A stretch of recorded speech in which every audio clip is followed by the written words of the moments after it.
Théo, ça a pas l'air d'aller? C'est rien, madame. Vous avez l'air complètement effondré. Dites-moi ce qui vous arrive, je peux peut-être vous aider. C'est gentil, madame, mais en fait, ma vie est foutue. Oh, bah faut pas dire ça à votre âge, voyons. Oh, c'est vrai pourtant. Je suis allé voir la conseillère d'orientation. Ah oui? Elle m'a posé plein de questions et tout. Hein. Et alors? Alors, c'est toujours le même métier qui sort. Ah, et vous pensez que ça vous plairait pas comme métier? Ah non, c'est un boulot horrible, stressant, ingrat. Puis un salaire de misère. Tout le monde vous déteste et personne ne vous écoute jamais. C'est quoi ce métier? Bah, prof. C'est pas faux.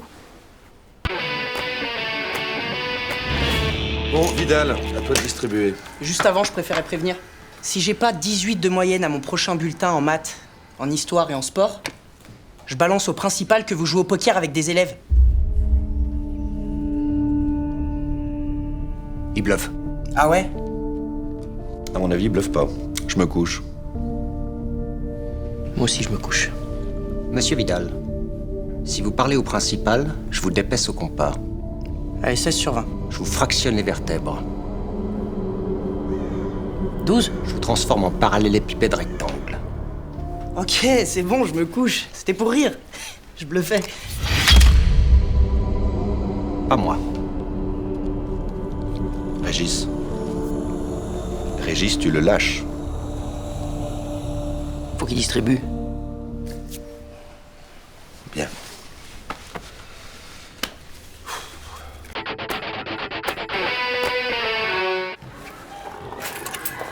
Ah, très bonne idée. Tu emmènes tes élèves pique-niquer. Non, non, pas du tout. Je les emmène courir au bois.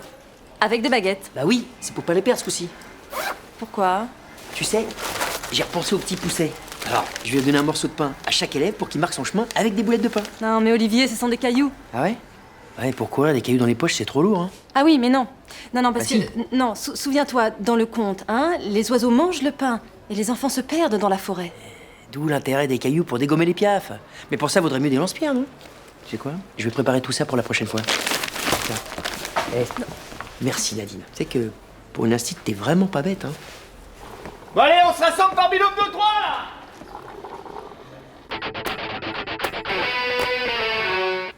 Anne-Marie, pourquoi c'est que tu veux pas manger à la cantine ce midi? C'est quand c'est que c'est le conseil de classe des 6e 4 déjà? Faudra que tu viendres. Où c'est que vous l'avez pécho, votre pull, elle est chambée, quoi. Qu'est-ce que vous foutez, là? Je suis en train de vacciner Anne-Marie aux fautes de français des élèves. C'est qui sait où qu'elle est champie? Régis, je crois que ça me fait plus rien, là. Bon, alors pour t'expliquer, hein, le principe d'un vaccin, c'est d'injecter le virus à quelqu'un, pour l'immuniser, quoi. Dis-moi pas que c'est pas vrai que t'es guéri. Régis, je suis guérie. Ça me fait plus rien. Je suis guérie, Régis. Impressionnant, hein. Et que est-ce que c'est qu'on saurait si elle est vraiment guérie? Quand saurons-nous si elle est vraiment guérie, Olivier? Quand saurons-nous?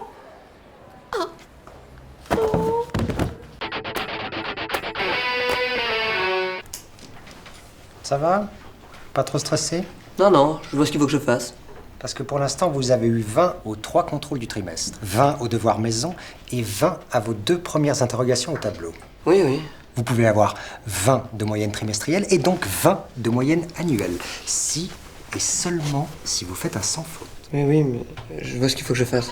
Enfin, je pense. Attendez. Delphine, venez ici. Je veux que vous puissiez bien voir comment il fait, hein? Vous qui avez encore du mal avec les mathématiques. Regardez-le bien. Ne le quittez pas des yeux.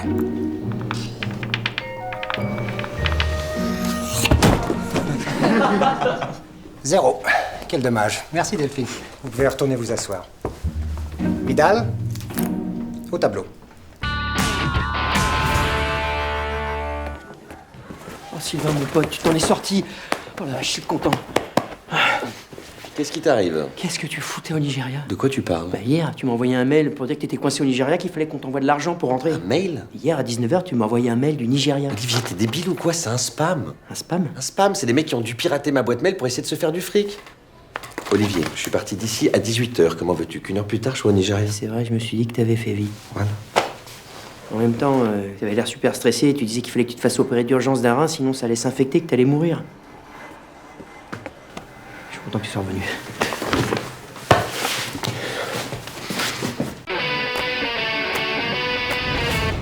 Chaque retour de vacances, c'est pareil, j'ai pas envie d'aller leur faire cours. Si tu veux reprendre en douceur, t'as qu'à faire comme moi. Tu leur colle une interrogation surprise. Non, je leur en ai déjà donné une avant de partir en vacances. Et alors? T'as qu'à leur en donner une autre sur un sujet que t'as pas encore étudié. Ils vont pas savoir répondre. Justement. Moins ils répondent, moins t'as à corriger. C'est génial. Ouais. Et ce qui est encore plus génial, c'est qu'ils vont devoir travailler tout le trimestre pour rattraper leurs mauvaises notes. Oh, you're so bad. Thank you. Cheers. Dans le cadre de nos TP de chimie, et parce que je voulais vous présenter une matière dont l'application allait du petit électroménager jusqu'à l'aéronautique, je vous ai demandé de réaliser une réaction de polycondensation. Mélangez dans un gobelet en plastique le composant B, un disocyanate, auquel on ajoutait une part équivalente du composant A, un polyol. Mis en contact et bien brassés, les deux composants devaient réagir, ce que sans l'ombre d'un doute, ils ont fait. Maintenant, je vous pose la question. M'avez-vous entendu dire que la mousse expansive pouvait servir de prothèse mammaire? Delphine Bresson, dehors!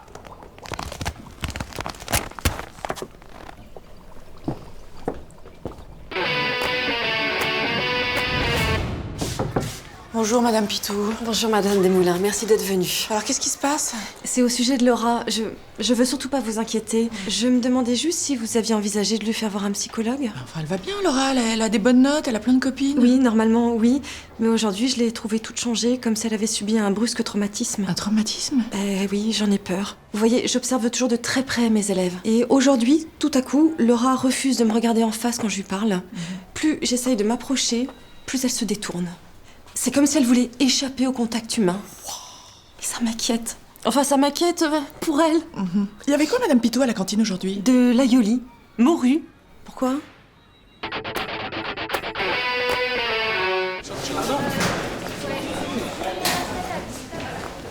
Bah c'est quoi ce bonnet, Paul? Bah, j'ai été chez le coiffeur. Et il t'a raté? Bah non, moi j'aime bien, mais les autres, ils s'arrêtent pas de se moquer de moi. Mais qu'est-ce que t'en as à faire des autres? Rien. Bah si, un peu quand même. Bon, écoute-moi bien, Paul. S'il y a bien une chose que tu dois retenir de ta scolarité, c'est ça. Tu te moques du regard des autres.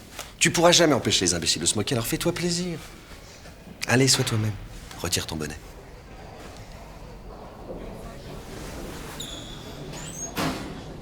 Oh la vache! On dirait Madame Truche! Remets ton bonnet. Non, remets... Eh, n'y va pas, ils vont te tuer! Je peux te filmer? Bien, alors Delphine, fesses. Comment ça s'écrit fesses? F-E-2-S-E-S. Ah bah voyez quand vous voulez, notez-le au tableau. On peut savoir sur quoi porte le cours exactement? Ben français, ça se voit pas. Hein. Alors, autre chose, ouvrez les guillemets. Il paraît qu'il a déjà baisé. BZD. Bon, ça s'écrit comment baiser? B-A-I-S-E-R. Et accent aigu. C'est un participe passé, pas un infinitif. Attendez, à quoi vous jouez là? Contrôle de grammaire et d'orthographe. Oui, normalement, il s'effectue sur les rédactions, mais comme votre fille n'a pas écrit une ligne sur sa copie pendant le cours, je m'adapte en corrigeant ses SMS. Et c'est pas la matière qui manque, hein. Ah, celle-là, elle est bien. Est-ce que t'as du shit? S-E.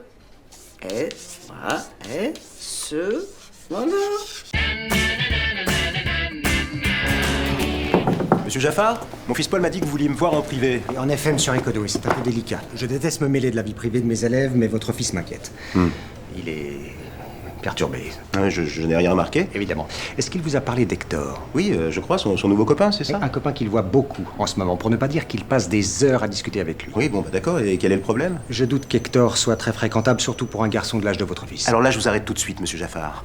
Paul fréquente qui il veut. J'ai appris à mes enfants à ne jamais juger les gens sur leur origine, leur milieu ou leur orientation sexuelle, c'est clair? C'est très louable, mais... Il n'y a pas de mais, monsieur Jaffard. Alors gardez vos préjugés pour vous et laissez Paul choisir ses amis comme il l'entend, même s'ils ne vous plaisent pas, d'accord? Je vous présente Hector. Hein? Le copain de votre fils.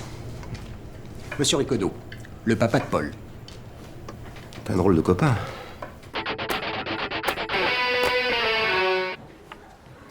Oh Nadine, il parle de toi? De moi? Enfin, des jeunes mamans en général, hein, qui ont la chance d'être beaucoup plus aidées qu'avant par leur conjoint pour s'occuper du bébé. C'est vrai ça? Ah ben, je sais pas, il faisait quoi avant? Rien. Ah oui, alors oui. Les temps ont changé. Bah, et qu'est-ce qu'ils font maintenant? Tout. Bah, tu veux dire que les hommes savent s'occuper des bébés. Ah bah, super bien. Écoute, ils préparent le biberon, ils donnent le bain, ils mettent les couches. Ils se lèvent pas la nuit quand même. Je suis sûre qu'ils se lèvent pas la nuit. Ah, mais ils font tout comme nous, je te dis. Écœurant. J'aurais dû naître 20 ans plus tard. Non, enfin, cela dit, si je puis me permettre, hein, très rapidement, ils en ont marre, ils arrêtent.